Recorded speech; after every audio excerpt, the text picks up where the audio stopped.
And welcome back to the Touchline Talk Show one final time for this World Cup preview. It is time for predictions. So I'm just going to roll through how I see the round of 16 bracket lining up and then just talk through every single round after that. All these matchups go pretty quickly, but sort of talk through every single one. Winner of Group A, I have the Netherlands, especially with Sadio Mane's injury. I would have picked the Netherlands anyway. I feel even more confident about it now. They should win that group. Second place team from Group B, I have the United States. They are the second best team on paper in that group. And I will continue to go back to one of my firm beliefs, which is that group of players is better equipped to play in a World Cup than to go deal with all of the CONCACAF things that happen in CONCACAF World Cup qualifying. To me, this is an opportunity that they are built to maximize this, even with some of the frustrations with the way the build up to the tournament went. Qualifying certainly wasn't perfect. I really think this is the best version of the U.S. you're going to see because of the way these players operate, because they're not going to need to get kicked around all the time, because they're going up against England, not, some of these teams from CONCACAF who know they're outmatched from a skill standpoint. So I'll go through and actually give my winners for all of these as I'm talking through. So I have the Netherlands advancing to the quarterfinals. Talent-wise, they've got an edge. This is, they are one of the most successful countries in the history of the World Cup, especially the most successful that's never actually won one. I do like this team. Virgil van Dijk finally gets to play in a tournament of this magnitude. It's close, but that's a game from the Netherlands standpoint you feel like you should win. I think they do. Second round of 16 matchup. My Group C winner is Argentina. Don't really need to explain that one. Going up against Denmark, the second place team from Group D. Ultimately, I think France get a little bit of an edge and finish winning Group D, so that's why I have Denmark in second. I've got Denmark winning this game. This just screams Denmark upset to me. From Kasper Schmeichel in goal, again, the middle of the field and sort of straight up the spine of the team to be able to limit the impact of Messi. I'm scared there's almost too much hype surrounding this Argentina team. And so I have a couple interesting upsets here in the round of 16, and this is one of them. Denmark's just not scared of anybody. They are right up there as one of the top 10 teams in the world. And on any given day, they can beat anybody. Go look at what they've done in various UEFA competitions here recently. So I have Denmark going through in that one. Then first place team in Group E, I have Spain. Second place team in Group F, I have Croatia. This would be a phenomenal matchup if we got it again. I've got Spain winning. Ultimately, I think the energy in midfield, all of those young players for Spain are going to be too much for the veterans of Croatia. And then Group G winners, I have Brazil. No need to justify that one. And I have Uruguay as the second place team in Group H. I've got Brazil winning that one. I would like Uruguay's chances against just about anybody else. They don't have enough to hang with Brazil. Brazil are just absolutely loaded. So that's one side of the bracket. On the other side, Group B winner, I have England. Don't really feel the need to explain that one. Second place team in Group A, I have Senegal. I do think Senegal get through as that second team. I have England winning that game. Again, Sadio Mane concerns. England are the better team. Don't really need to go farther than that. Group D winner, I have France, as I already mentioned. Group C, second place team. I went back and forth about this one, but ultimately I went with Mexico. I do think they're going to surprise some people because all of a sudden expectations are really low with the way things have gone. And I have Mexico exiting in the round of 16 again as France advance to the quarterfinals. Group F winner, I have Belgium. They will face Germany as the second place team in Group E. I've got Belgium winning that game. Belgium have the best player on the field in that game. Germany is going to be really lacking at the striker position. It was already an issue. Now Timo Werner is not participating. Romelu Lukaku is still there. He's been injured this season for Inter. I still just love the core of this Belgian team. And then Group H winner, I have Portugal facing second place team from Group G, and that is Serbia. This is my one upset to a certain extent in the group stage. I have Serbia getting out instead of Switzerland. I love this Serbian team. Part of this is I just want this to happen because I want to watch them more. But I really think they're right there with Switzerland. They catch a break somewhere and get in, and then I have them beating Portugal. To me, Portugal is going to be what France was at Euro 2020. The exceptionally talented team that it kind of comes apart at the seams and they exit way earlier than they should. And Serbia has the players to make this happen.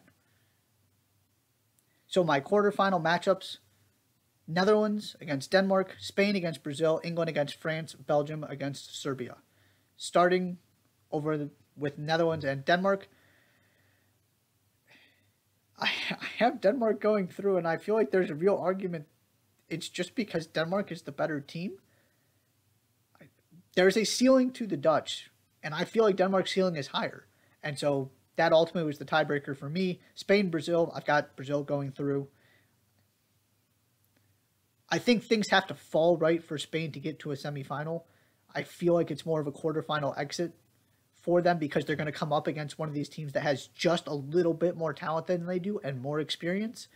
And that's ultimately going to make the difference. On the other side, England, France, boy, what a game that would be. I have England advancing. This, to me, screams Gareth Southgate pragmatism wins the day. That you find a way to keep Mbappe out of transition. You find a way to slow down Benzema. You control the game through the midfield because France does not have their first choice midfield.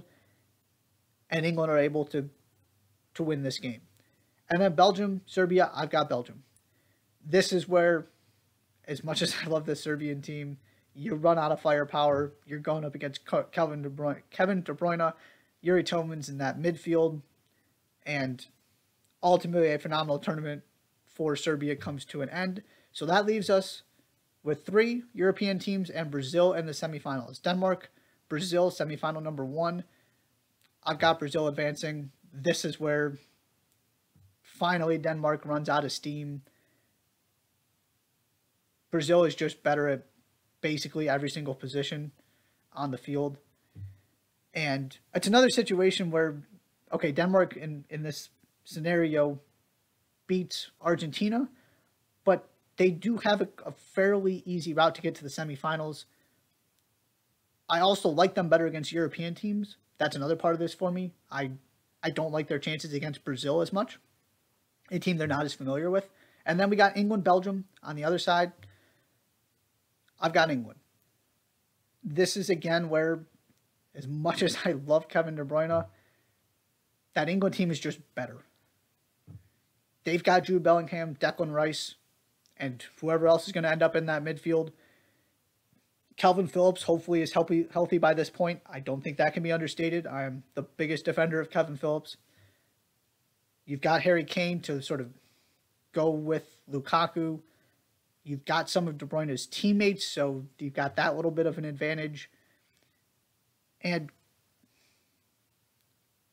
I just have a hard time seeing that Belgian defense be able to cope with, as conservative as England may be, have a hard time seeing that Belgian defense being able to cope with everything England can throw at them in attack. So that sets up a Brazil-England final, and I've got Brazil winning. Certainly not a bold pick. And the reason I'm going with Brazil, and I have really talked myself into this over the last week or so, is I do feel like they're the best team in this tournament on paper, which to me does not mean all that much. Defensively, I think they have enough where they don't have to be spectacular offensively every single game. And that midfield is an awful lot of world-class holding midfielders who are defensive shields. And, okay, maybe calling, I'm not necessarily talking about Fred here, But I do think Fred is underappreciated. I will go to bat for Fred, at least to a certain extent. But, your Casemiros of the world. Then you throw in Bruno Guimaraes as kind of an X factor, and all of the attacking players. Plus the best 1-2 tandem in net in the world. So that is part of it. I do feel like they have enough defensively where they can win that 1-0 game. They've got the difference makers who can just create something out of nothing. They can make your life difficult because of what they can do in midfield. Because I'm all about multi-dimensional teams. They're not quite as multi-dimensional as I would like, but you're looking at I guess I'll put it this way, I have bigger concerns about the rest of the favorites. Whether it's England being too pragmatic, chemistry for Portugal and France, Argentina, there's not a hole to poke in that sense because they've been so good. I just have a hard time. To me, they're just the team that sort of everybody feels really good about. It's almost too logical. That's my concern with them.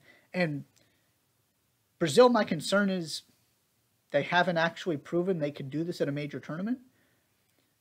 But I have talked myself into the fact that that is actually a positive rather than a negative. In the sense that this team is too good to keep exiting in the quarterfinals or getting beat 7-1 in the semifinals. Because that's what they've done since 2002, the last time they won this. Historically, it is time for Brazil to win another World Cup. And they have the squad to do it. And there's nobody else I am looking at. And I did the same thing in MLS, and I had much better data to back it up for this MLS playoffs, and I felt much more confident about it. I don't feel anywhere near as confident about this idea heading into the World Cup. And I haven't had time to really dig into it. And it's also really difficult to dig into it because you're going back 4 years for your last example of things to point to, where MLS, you've got it year after year, so it's much easier. But I just kind of look around and need a reason to not pick them, and I don't see it. I don't feel great about this. I felt very confident that one of the 1 seeds in MLS was going to win. I don't feel that way about this World Cup, but I do only think there are 5 or so teams that can win. I'm not picking one of the teams I have major chemistry concerns about, and also from a Portugal standpoint. Can they actually put it together at a major tournament and look really good? Because they haven't done that yet. So that rules out France. That rules out Portugal. I also just don't want to pick a team winning back-to-back World Cups as a personal policy. I don't pick back-to-back champions unless I feel really strongly about it. I have my concerns about England that I went through. You just run out of teams really quickly. And so I was left with Brazil, and I'm feeling better and better and better about it as we get closer to the World Cup.